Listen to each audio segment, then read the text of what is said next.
Storynema, udah boker. Seperti biasa buat kalian yang baru gabung di sini, selamat karena kalian hidup. Oke, kali ini Nema mau tampil beda karena bukan jadi gemes lagi yang bakal kalian tonton, melainkan gegelutan dan dor-doran yang memacu adrenalin. Biar makin gak hidup ente permen. Seperti nama judulnya, Hitman Agent 47, film ini akan mengulas soal eksperimen mesin pembunuh yang dijuluki Agent. Gimana aksi dan keseruannya? Oke lah, percuma nyosus kalau kalian gak paham. Tarik nafas dalam-dalam dan bumper dulu.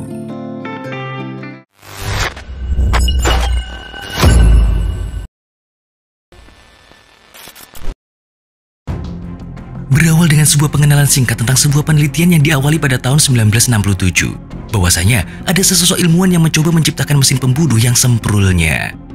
Eksperimen itu pun berhasil dan subjek itu dinamakan Agent. Para agent ini adalah manusia yang gak punya rasa takut, emosi, ataupun penyesalan terhadap sang mantan. Tapi, karena banyaknya korban yang berserakan dan banyak oknum yang menyelewengkan kegunaan agent tersebut, si ilmuwan merasa menyesal dan memutuskan untuk menghancurkan semua penelitiannya. Pak ilmuwan dan para agent yang tersisa pun kemudian menghilang tak tahu rimbanya. Yang jadi persoalan adalah, seorang pria bernama Antoine sedang mencoba melakukan penelitian serupa dengan tujuan untuk menciptakan mesin pembunuh seperti para agent dan akan digunakan untuk kepentingan pribadi para kliennya. Tapi, karena selalu mengalami kegagalan, maka jalan satu-satunya adalah dengan mencari sang ilmuwan untuk menanyakan langsung rahasia penelitian tersebut. Satu-satunya petunjuk untuk menemukan si ilmuwan adalah seorang cewek yang merupakan anak kandung dari ilmuwan tersebut, dan cewek itu bernama Katia. Dari situlah, Antoine menugaskan seorang pria bernama Del Riego untuk melacaknya, dan petualangan pun akan dimulai dari sini.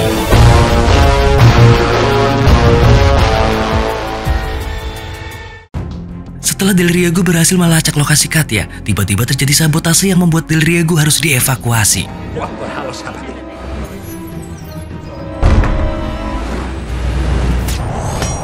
Di tengah perjalanan, semua mobil anak buahnya hancur oleh bom dan senjata yang sepertinya sudah diatur sebelumnya.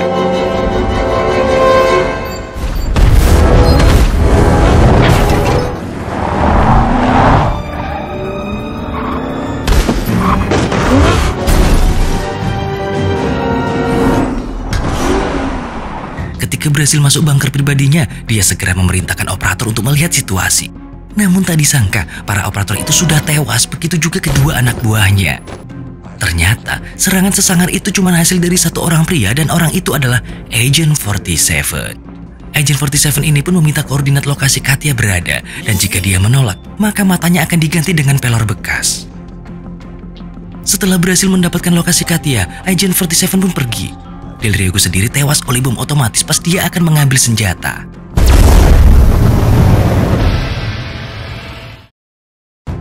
Pertarungan jarak dekat antara Agent 47 dengan beberapa anak buah Del Riego yang tersisa pun berlanjut. Tapi mereka semua tewas berserakan dengan mudah oleh Saitama. Agent 47. Mendapati kabar kalau Del Riego sudah tewas, Antoine pun menugaskan anak buahnya yang lain untuk menemukan Katia sebelum si Agent menemukannya. Di tempat lain, Katia sendiri sedang berupaya mencari keberadaan sang ayah yaitu Pak Ilmuwan, namun sudah bertahun-tahun telah dihabiskan dan belum juga berhasil menemukan ayahnya. Sampai pas sedang berjalan santuy di luar, dia mendadak berhenti karena melihat kilasan masa depan dalam pikirannya. Dan yang menarik, Katia ternyata punya kemampuan mengintip masa depannya sendiri. Jadi, ternyata dulu Katia sempat dijadikan eksperimen oleh ayahnya, dan eksperimen itu ternyata jauh lebih canggih daripada si Agent itu sendiri. Gak lama, lokasi Katia pun ditemukan, dan Katia sendiri juga akhirnya berhasil mengetahui di mana ayahnya berada, yaitu di Singapura.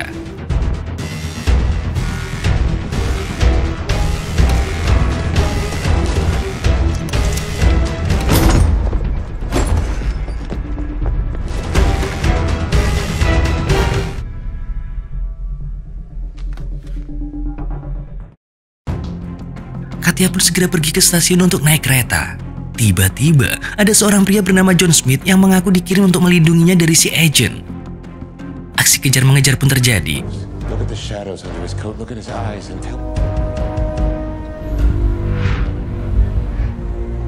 We're gonna head there now. Go through the corridor at the station. Dilanjutkan dengan pertarungan antara John dan Agent 47, di mana mereka berdua hampir dilindas oleh kereta api, tapi berhasil selamat.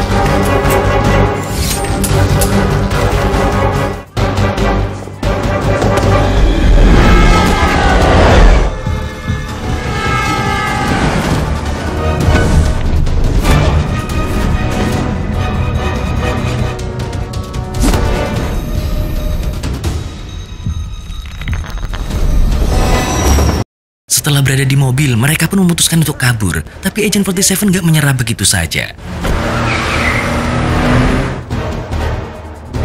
We've been sent to protect.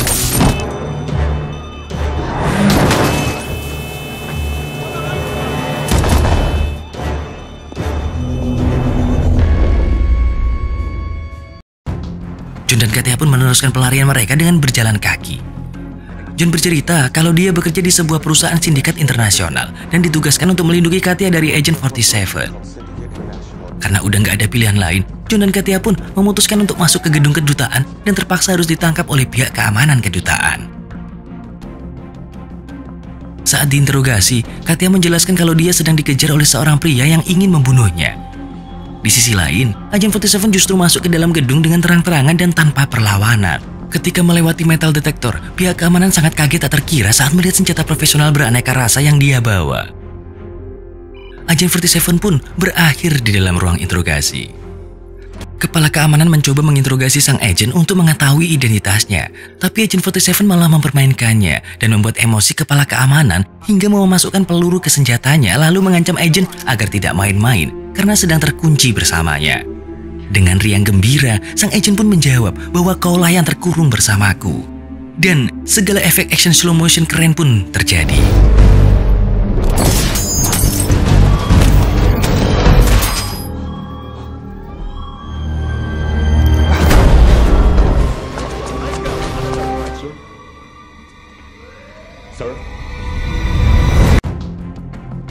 Di tempat lain, John dan Katia berhasil kabur.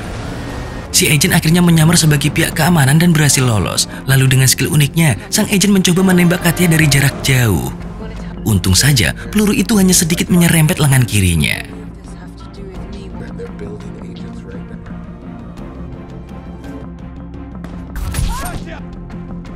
Setibanya di hotel, John pun menceritakan kalau dia telah menemukan berkas-berkas ayahnya di kantornya dulu.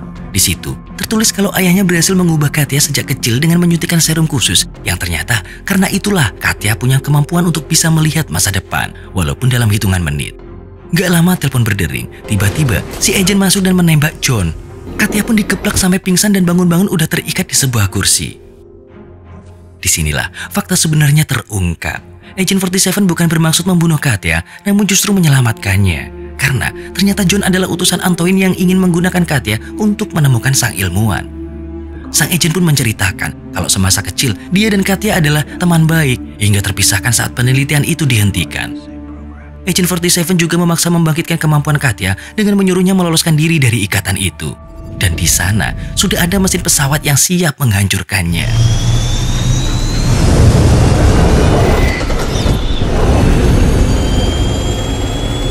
Dalam keadaan yang sangat pelik, Katia pun akhirnya fokus dan berhasil meloloskan ikatannya tepat waktu.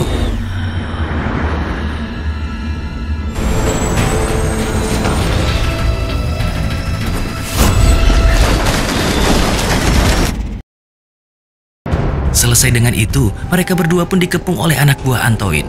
Dan ajaibnya, John Smith ternyata masih hidup, men. As good as you. Yeah? Let's see.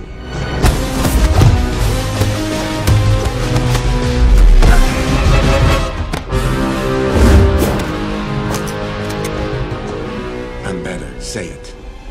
Say it!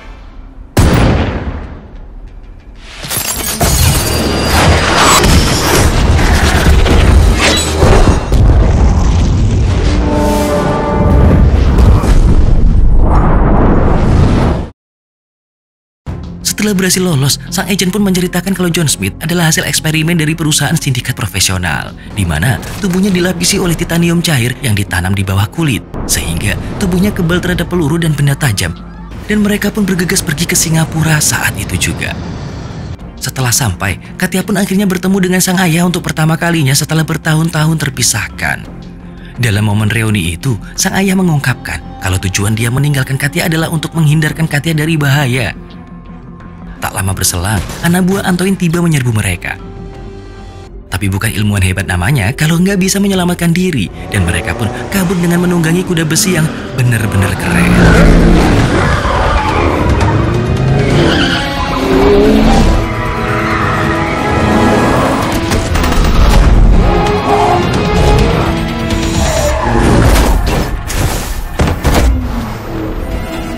Straight ahead.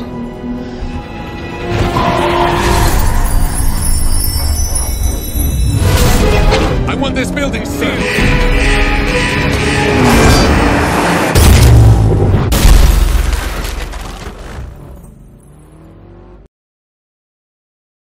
Terjadilah kejar-mengejar sampai tiba di pusat kota. Sialnya, para anak buah Antoine melesatkan tali kawat untuk mengikat mobil yang dikendarai mereka, hingga mobilnya pun berputar-putar dan jalan di tempat.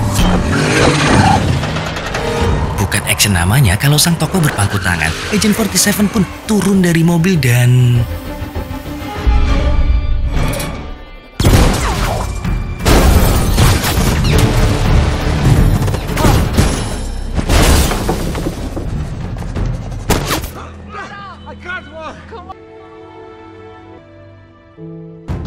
Saat bersiap untuk kabur, sang ilmuwan pun berhasil ditangkap dan dibawa ke markas Antoine. Di sana, sang ilmuwan diinterogasi untuk memberikan resep rahasia pembuatan agen tersebut. Namun karena lupa gosok gigi, sang ilmuwan pun tetap tutup mulut. Hingga telepon pun berdering, di mana Agent 47 menawarkan sebuah pertukaran antara Katya dan ayahnya. Sang agen mengatakan kalau rahasia pembuatan mesin pembunuh itu telah tersimpan di darah Katya. Dan ternyata itu semua adalah rencana Agent 47 untuk menunda waktu sehingga Katya memiliki cukup waktu untuk menabrakkan helinya ke gedung.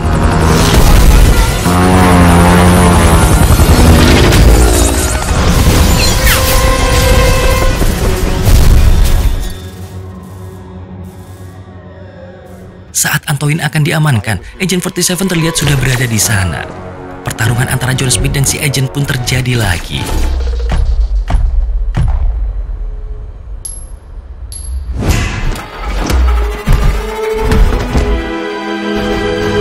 Dengan tubuh titanium John, Agent 47 pun sedikit kewalahan mengalahkannya. Tapi sang agent akhirnya menyadari kelemahan si John. Agent 47 segera membuat John Smith tersetrum hingga terkelojot di sana.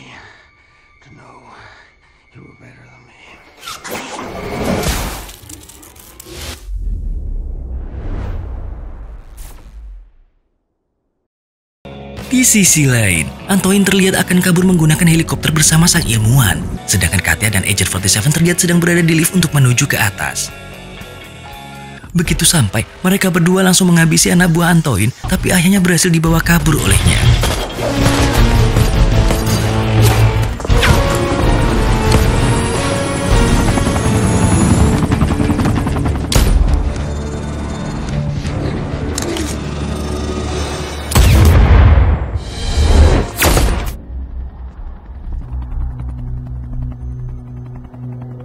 Lagi-lagi, bukan ilmuwan namanya kalau cuman gitu-gitu aja. Ternyata, sang ilmuwan telah membawa sebuah bom yang ditanam pada inhaler miliknya, sehingga dia pun tewas meledak bersama Antoine.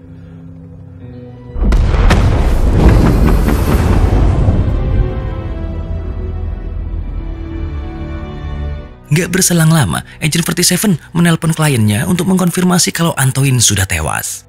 Dan fakta barunya, selama ini si agent ditugaskan oleh seseorang untuk menghabisi Antoine dan juga Katya. Namun, karena si agent masih punya hati nurani, dia pun membuang ponselnya dan melanggar tugasnya.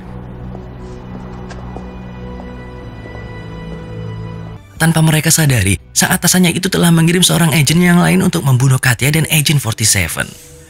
Dan agent lain itu adalah GKT48. Agent 48 yang merupakan cloning dari Agent 47 yang sudah ditingkatkan. Yang mencengangkan adalah masih banyak lagi agen-agen pelontos dengan kemampuan super sesuai urutan nomor barcode di belakang kepalanya.